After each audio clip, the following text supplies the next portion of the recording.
Merry Christmas. Look at the person beside you and greet that person a Merry Christmas. Now, we all know that Christmas did not really start on the December. It starts on September. Diba? Here in the Philippines. But nonetheless, December, how many days to go, Fidel? Till Christmas? 18 days. Are you excited? 18 days. And so we have a new series for the next 3 Sundays. It's called BC. Okay, pag narinig po natin yung word na BC, it's actually the dating system that we have where Christ is the reference point or the median in world history. When you say BC, what does it mean? Before Christ. And so is it interesting when you talk about Jesus, he's the turning point. His life, his ministry, his death is actually the turning point of world history. And I think he's not just a reference point every Christmas, but he's the reference point of everything that happens, especially the world history. And we talk about Christmas, I'm sure this December has been busy. You've been going through a lot of activities and like parties. Okay, nagutom na kagad. We talk about parties, of Christmas parties in your offices. Just yesterday, Pastor Miko and I attended the 2, 3, 4 ushers. Last Saturday, we attended an ushering party again from 6 and 8 p.m. ushers. And this week, there will be a lot of parties, especially you guys. You also have different activities and parties. So that's what Christmas is all about. As you go, actually, habang tumatanda ka, mas marami yung parties, no? Especially here in Christmas, how can you miss and enjoy the traffic, right?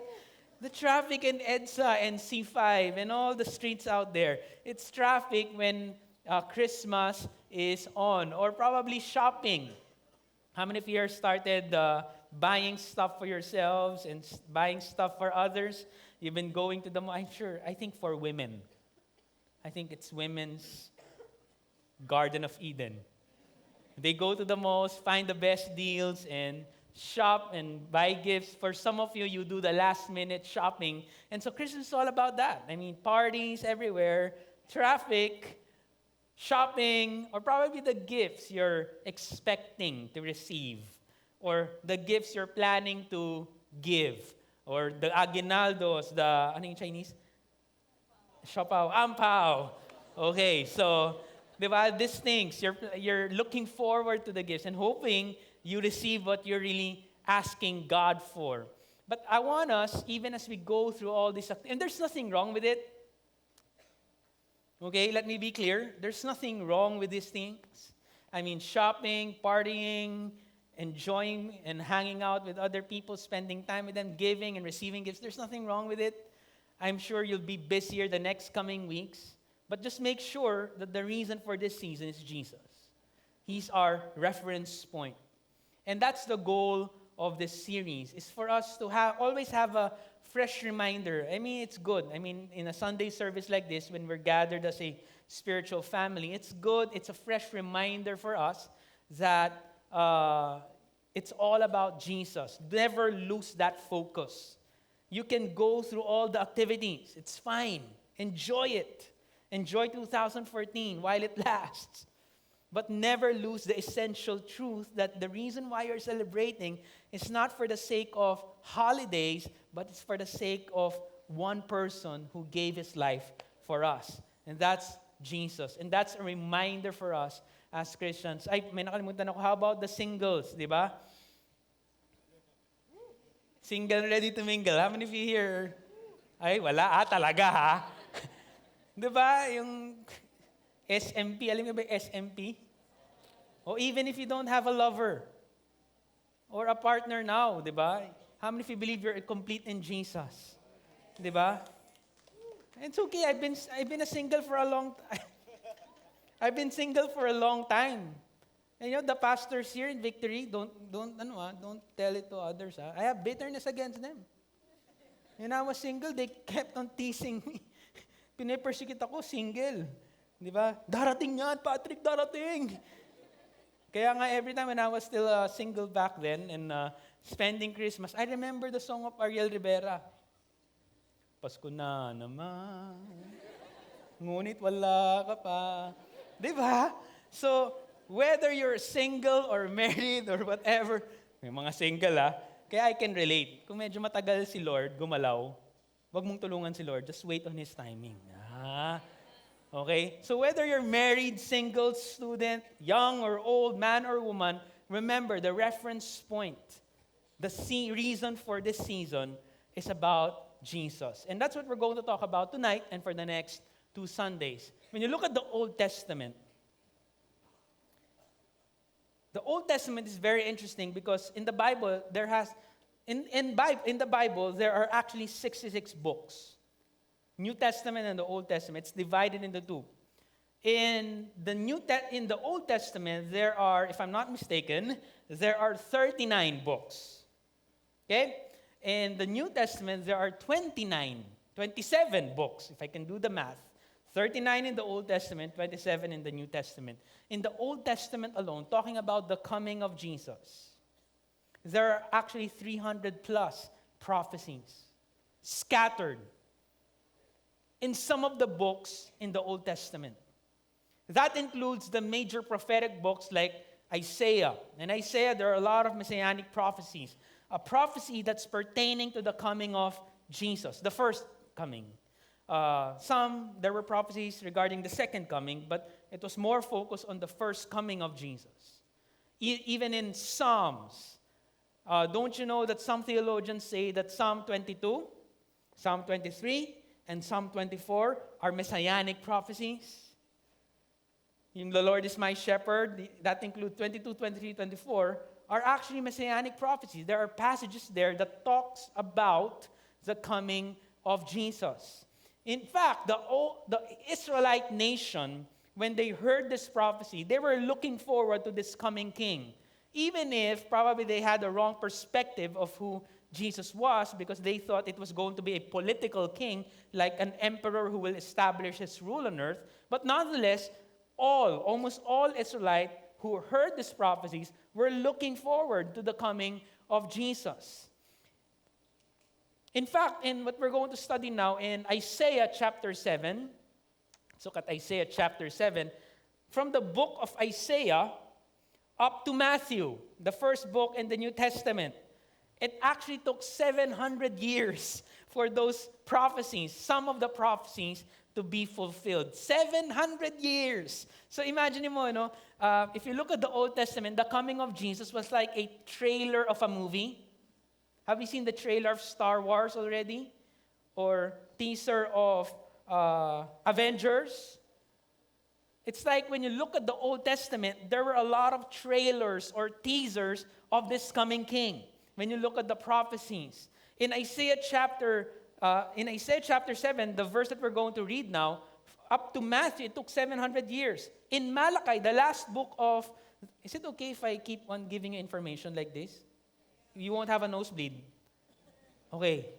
In Malachi, the last book of the Old Testament, up to Matthew, in between Malachi and Matthew, there was actually 400 years of silence. So, di ba, sa Old Testament, tuloy-tuloy yung prophecies. But in Malachi, it paused. There was 400 years of silence. And then Matthew comes, and then Jesus is born here in this world. Galing ng dynamic, no? If you look at Genesis to Revelation, you'll just be amazed by the timing of God. The prophecies, 300 plus in the Old Testament, are not random prophecies, and they did not randomly happen. They happened based on the timing of God. That's why we're going to look at a famous prophetic description of Jesus in Isaiah chapter 7, verse 14. And Isaiah the prophet was talking to the king. His name is King Ahaz. Hindi Ahaz, Ahaz, king of Judah. And this is what he said. He was talking to the king.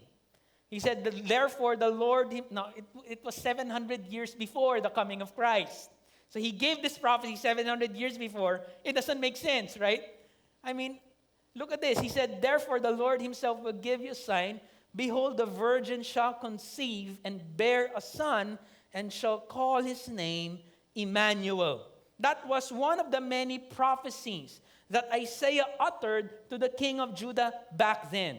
Now, King Ahaz was distressed here in this issue, in this situation, because there were two kingdoms that were going to attack his kingdom, his city, Judah. It was actually the northern part of Israel and Syria. They allied together and they wanted to attack King Ahaz of Judah. And so he was distressed. He was feeling he might get defeated. They might get conquered. It's over. It's hopeless. And then Isaiah shows up. Before he said this verse, Isaiah shows up and he said to King Ahaz, the Lord said, it will not stand.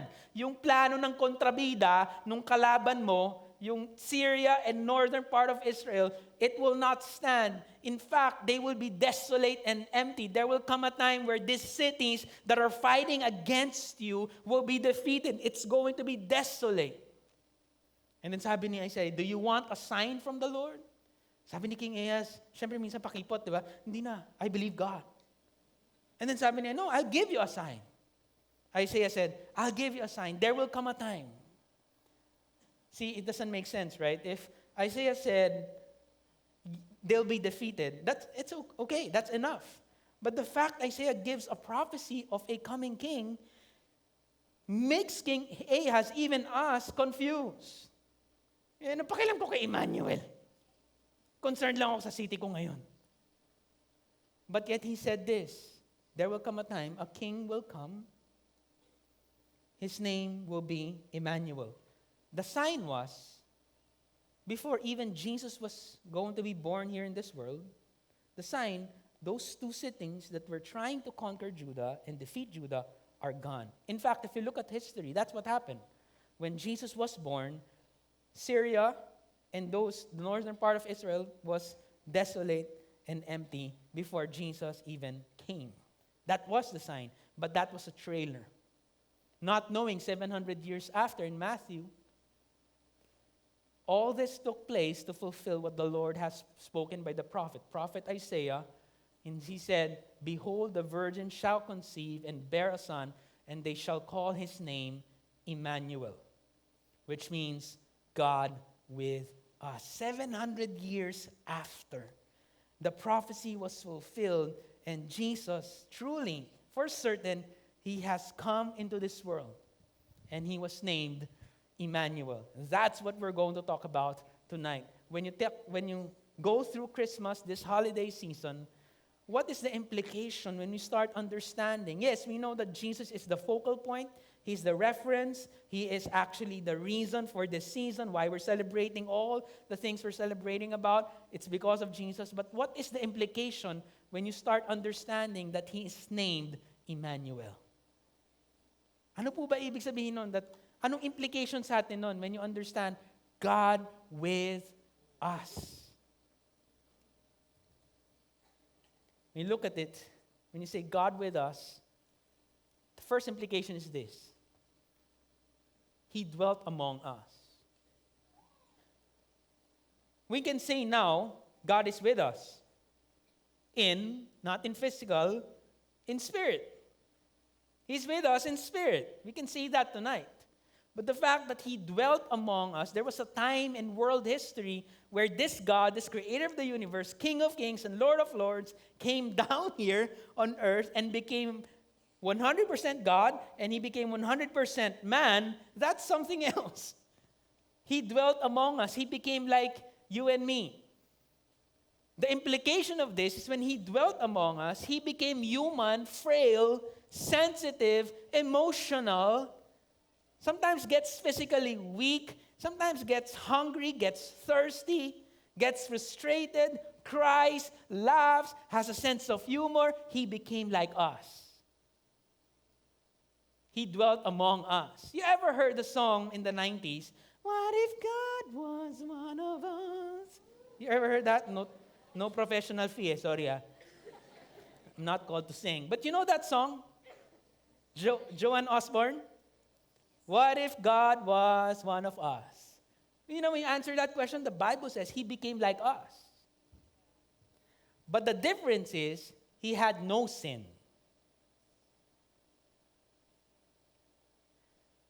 So ano naman? He became like us. Well, if he became like you and me, that means he can relate to every situation we're going through. That means there's a God. Diba, some people say, I want to thank the God up there. Okay, there's a God in heaven, came down here on earth, and felt what we are feeling, experienced what we are experiencing, saw the difficulties and the hardships and the hopelessness in this world. That's something else. He dwelt among us. He became like us.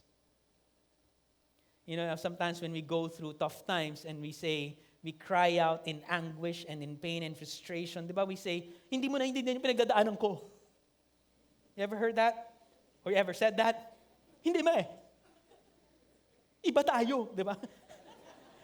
Hindi mo nararamdaman. In English, you don't feel.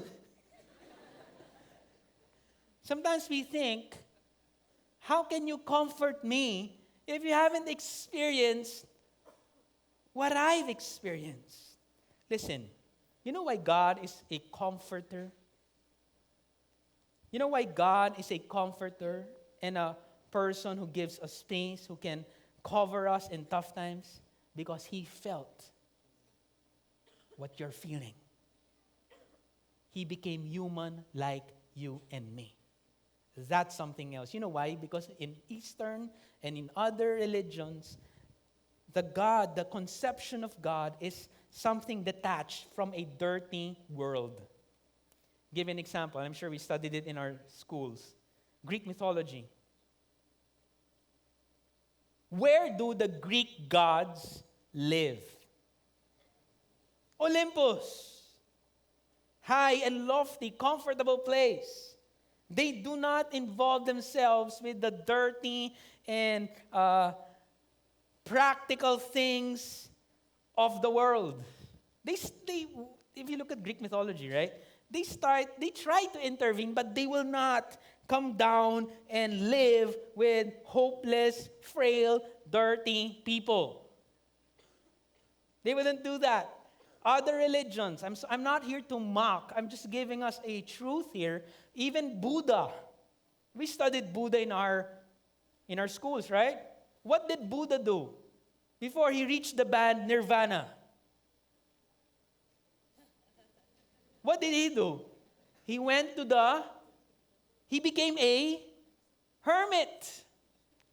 See, he isolated himself from the complications of the world, and he lived in a quiet place, and then he reached nirvana. So whether it's Greek, Buddhism, or Eastern religions or Babylonian teachings, they teach that God is distant and will not even involve or stoop down at a human being's level. That's something else. But Jesus, the God that we serve, is something. From his lofty, comfortable place, he comes down here from a lofty, convenient, perfect, happy, joyful place. He comes down in a world that's hopeless, a world that is sinful, a world that has full of problems, a world that is poverty-stricken, a world that is complicated, a world that is doomed to die. He comes down here. That's what you mean when you talk about Emmanuel, God with us. He dwelt among us. John 1:14. John was, in this passage, quite theological because the word is actually referring to Jesus. And John said, the Word became flesh and dwelt among us. And you look at the Word, actually in John chapter 1, the Word was actually there from the very beginning. Ibig sabihin, Jesus was already there from the very beginning, who created the universe and the earth. All powerful, comes down here. Stoop down at our level. Dwelt among us. That's why this implies that actually He can empathize with us. He can sympathize with us. He knows what you're feeling. He became human like us. And that's what makes a person, then you talk about Jesus, it gives you more an easier way to bond. Alam mo, you ever met someone who can relate to your situation? I'm sure that happened to us already. Parang at an instant, because you knew the person can relate to your situation, there's a common bond that's formed or forged. Have you ever met someone like that? Nangyari yun din sa iyo yun, sis. Hindi ka na masagasaan, nangyari na rin sa iyo yun. Di ba? Di ba? You can start relating. There's an instant connection. Or di ba minsan, maybe in a more serious situation where you lost a loved one too. You have a loved one that's suffering from cancer. Oh, it's also that's happening to me right now. See, there's a common bond that takes place. You know, Jesus, a God is not distant. When you say God with us, He's not distant. There's an instant connection that we can have with Him because He faced what we're facing now. He's gone through with all the complicated things that a human being goes through. There's a story I saw in BBC, a show. He's actually a London bus driver. He's from London. He's a bus driver. And what he did was, of course, I haven't been to London, but of course, it's a nice place there. And bus drivers are pretty comfortable there. And so he drives a bus. That's his occupation. There was an experimental documentary film where he was sent here. And you know what he did? He actually became a jeepney driver. For probably 1.5 weeks. So from a comfortable place, he pretends and comes here, tries our jeepney, and tries to endure the roller coaster ride of Manila traffic and our roads. So look at him. He's really having a hard time, not really comfortable compared to a London bus, public transport there. It's big and he can fit there. Not only that, he also lived in the squatters area. He tried living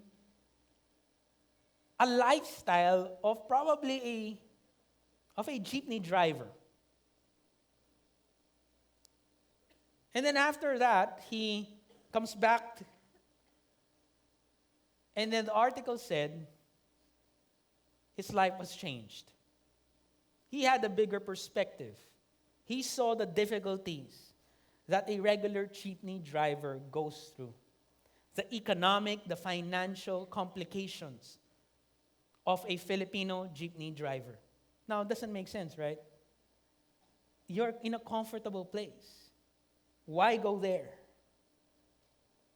Now, this story, magnify it to gazillions of times. That's what actually Jesus did for you and for me.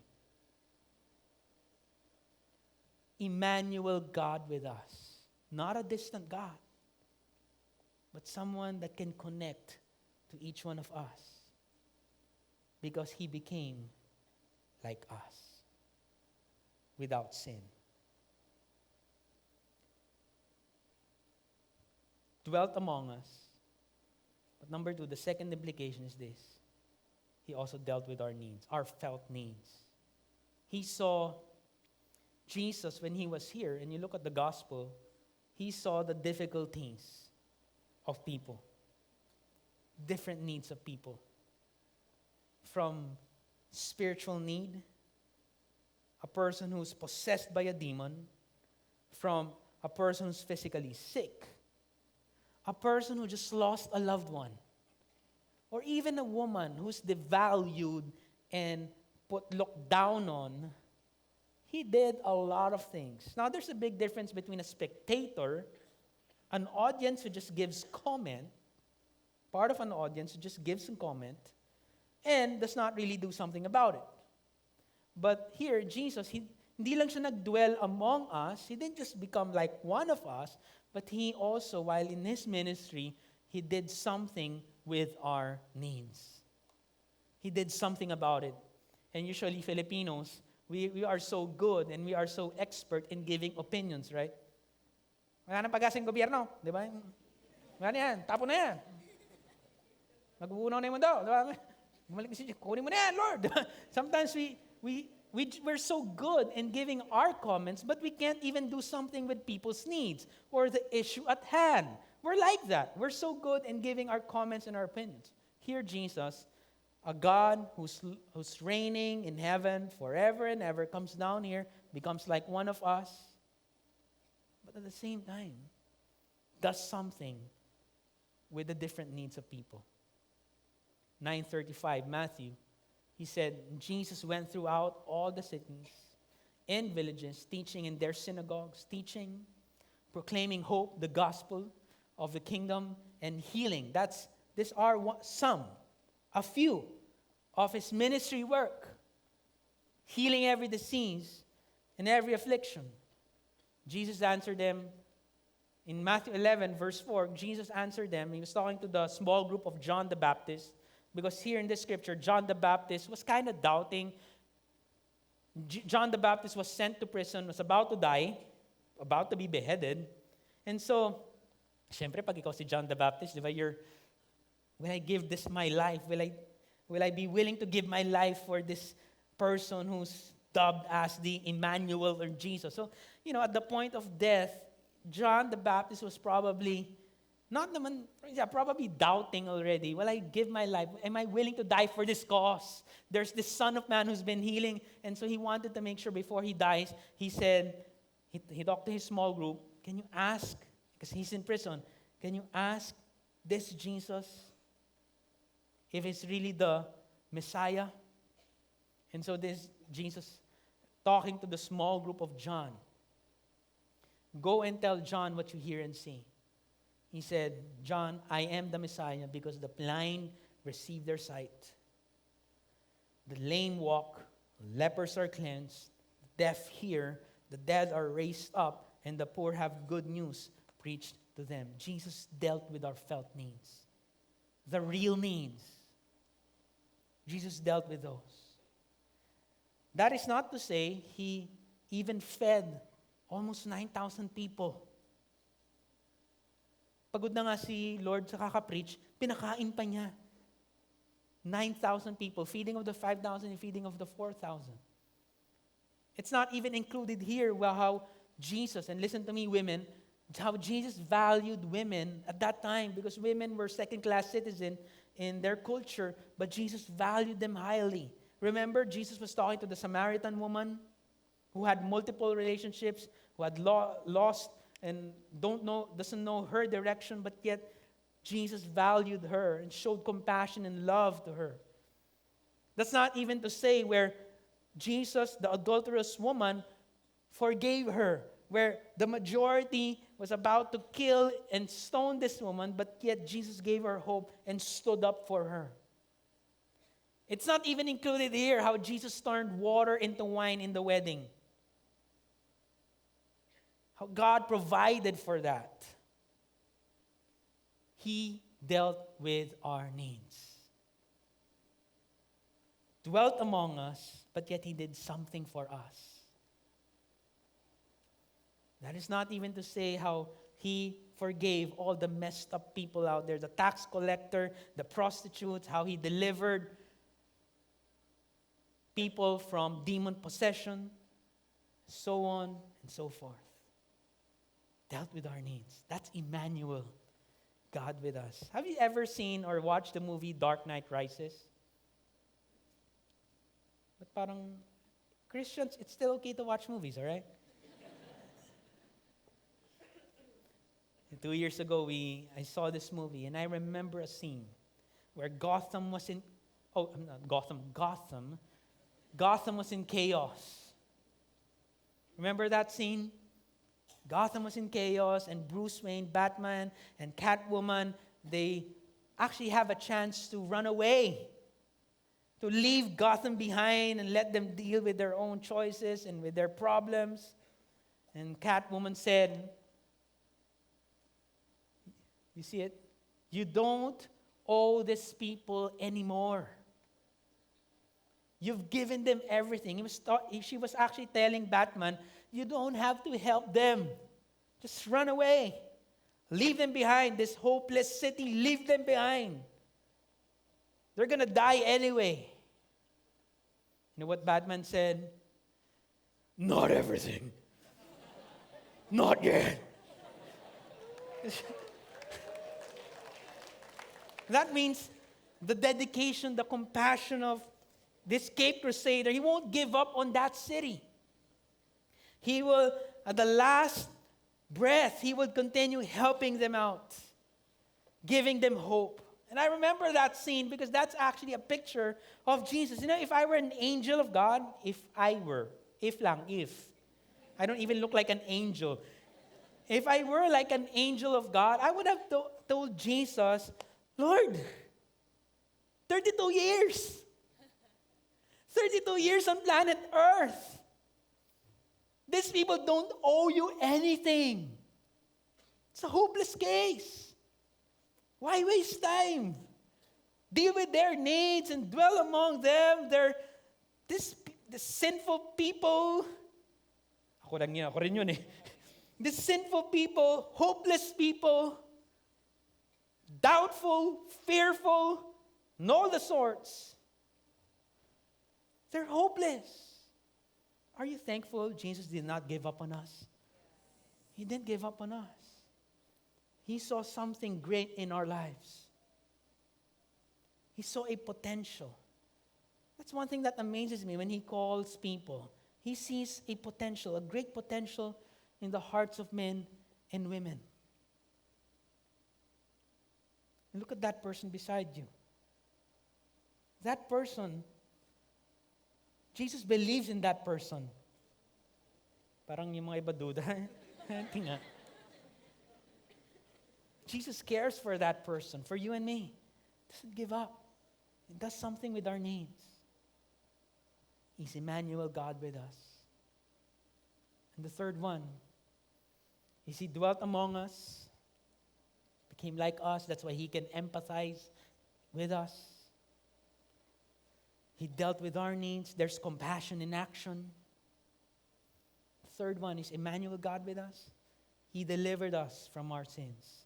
And that is the greatest slavery of all. Our ultimate prison, you and me, is not actually greed. It's not actually idolatry or materialism. That's not. It's just a manifestation of that prison. But our ultimate prison we're in is actually our sin. Our rotten heart. A heart that's sick. A heart that's bent to do evil. Even if you've been hearing the preaching all day long, the heart is sick to the core. Our souls, we are stuck in a prison of sin, and the result is death. But you know, when you talk about Emmanuel, God with us, He became like you and me. He provided for those felt needs, whatever, sickness, comfort. Not only that, He was willing to free you from your bondage and your prison. Someone said this, if the problem in this world is actually education, then God could have sent an educator. See, we have a lot of educated people in this world, but why is the world still corrupt? Why we have a lot of educated people in the corporate world, but why are there still wrong and dishonest practices in every sphere of society? If we have a lot of educated people, because education is not actually the solution. It is a need, but that's not the ultimate solution. Now, some people will say, the greatest problem in this world is poverty. That might be correct. That's a felt need. That's why, if that's the problem, God could have sent many millionaires. We have a lot of millionaires here in this world. I'm one of them, the joke lang. In this world, we have a lot of billionaires here. Why are we still in poverty? You will never run out of money. That's for sure. That's not really the problem. The real problem is our sin. Our hearts are sick, are wicked, and are bent in doing evil. It would take a spiritual, perfect physician to cure that cancer in our hearts so that we can be set free from that prison called sin. And that's why Jesus was sent to be the Savior of the world. That's a reminder every time we spend and enjoy our Christmas season. He delivered us from our sins. Galatians chapter 1 verse 4, he said, who gave himself for our sins to deliver us from the present evil age, according to the will of our God and Father. Apostle Paul was talking about this Jesus who delivered us, did not just deal with the physical and felt needs. He dealt with the ultimate need, the ultimate problem, that is sin. In Isaiah chapter 61, again, a messianic prophecy, one of the 300 plus prophecies in the Old Testament. He said, the Spirit of the Lord God is upon me, because the Lord has anointed me to bring good news to the poor. That's what actually Jesus did. The second part of the verse, he said, he has sent me to bind up the broken-hearted. And here's the thing, to proclaim liberty to the captives by dying on that cross, freeing human beings and mankind like you and me, in a prison of sin. Proclaim liberty. And the opening of the prison to those who are bound. That's why we sing that song. Chains are broken. Ano yung next song? Anyway, set free.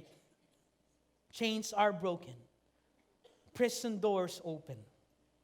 That's what actually Jesus did. Delivered us from our ultimate dilemma. I like an author, his name is Max Lucado. He said this. Our Savior kneels down and gazes upon the darkest acts of our lives. But rather than recoil in horror, he reaches out in kindness and says, I can clean that if you want. And from the basin of his grace, he scoops a palm full of mercy and washes away our sins. Our Savior kneels down. He stoops down. And he wants to listen to you. It's like an interrogation. And then you start confessing your sins to him. He doesn't even get shocked by all the things. You ever encountered a person like that? Pare, may nagawa ko masama eh. Ano yun, pare? Then you start confessing your sins, and then that dude said, animal, di ba? Go to hell. Or probably, sis, may nagawa ko, yuck, OMG. You recoil in horror. When someone confesses and then you react, are you a person? Are you a human? How can you do that, di ba? But it says here, Jesus, when you start confessing your sins to him, Jesus just does not recoil in fear or in horror. He's able to reach down and extend forgiveness, mercy, and grace to each one of us. Are you glad tonight that's what Jesus did for you and for me? When you encounter Jesus, Emmanuel, God with us, that's what he actually does. He extends forgiveness. There's a common bond that can be forged because he became like one of us, yet without sin. And if you look at I'm going to end here.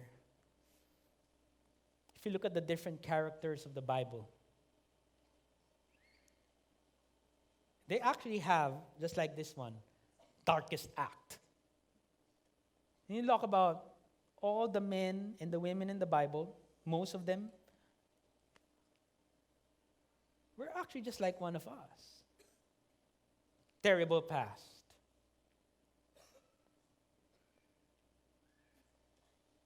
Track record, not really good.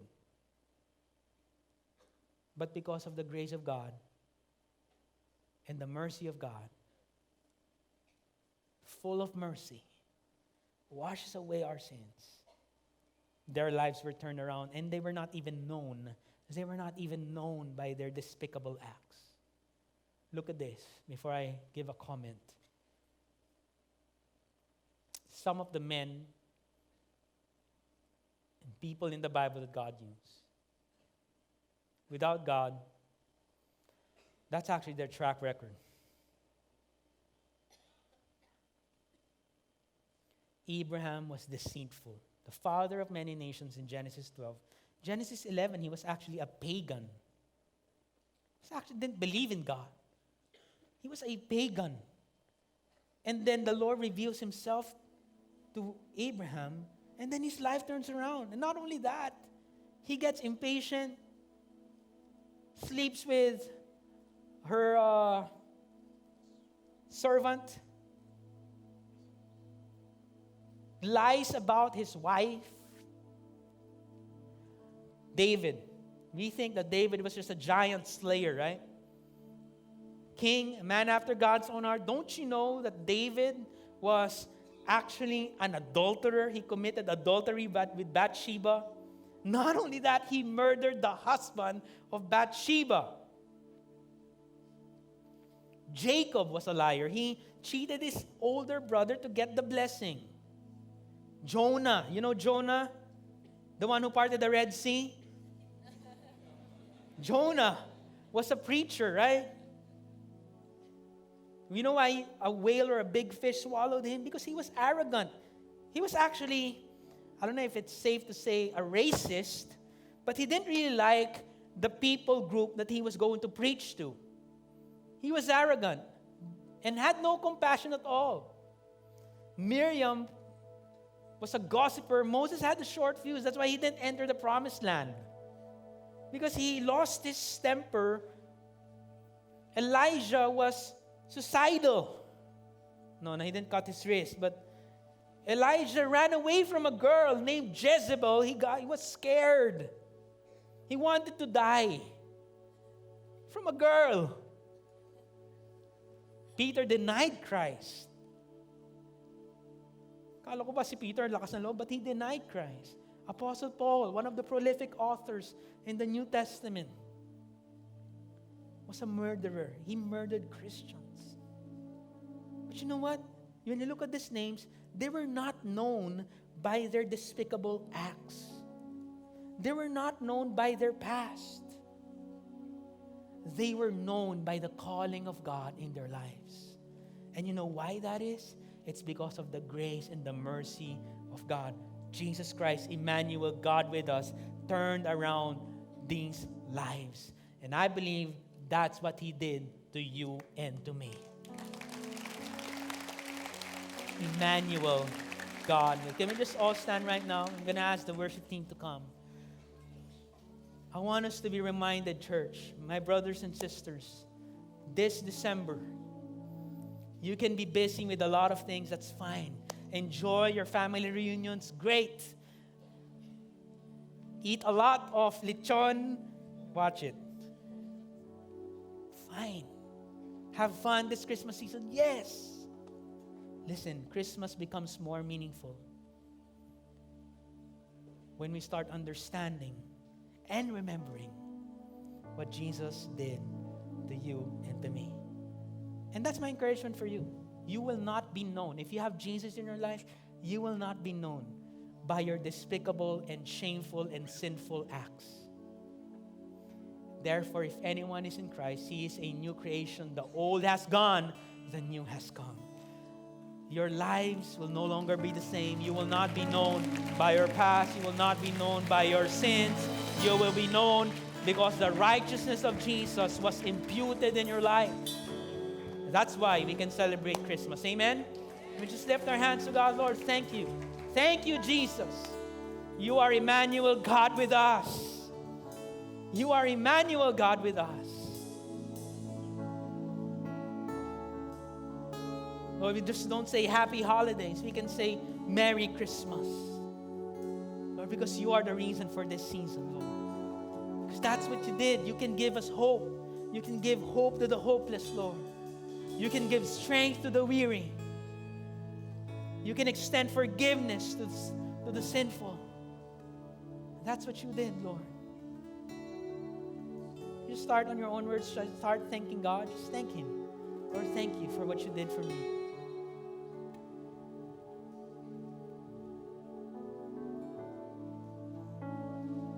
Start thanking Him. We're going to sing this song. Mark's going to lead us. But while we're singing this song, just have an attitude of faith. A heart that's grateful. A heart that's thankful. Lord, sink our hearts. Even as we leave this place, Lord, I pray, Lord, that you would just sink our hearts, our eyes, our emotions, focused on worshiping you this season, Lord. We will not miss that, God. We will not miss that. Lord, may we have a great, authentic Christmas experience, Lord, this month, because we have you in our lives, Lord. We are complete in you. Thank you, Lord. Thank you, Jesus. May your righteousness, your peace, your joy be with us. We glorify you. We thank you, Lord Jesus. In Christ's name we pray. And everybody say, amen and amen. Amen.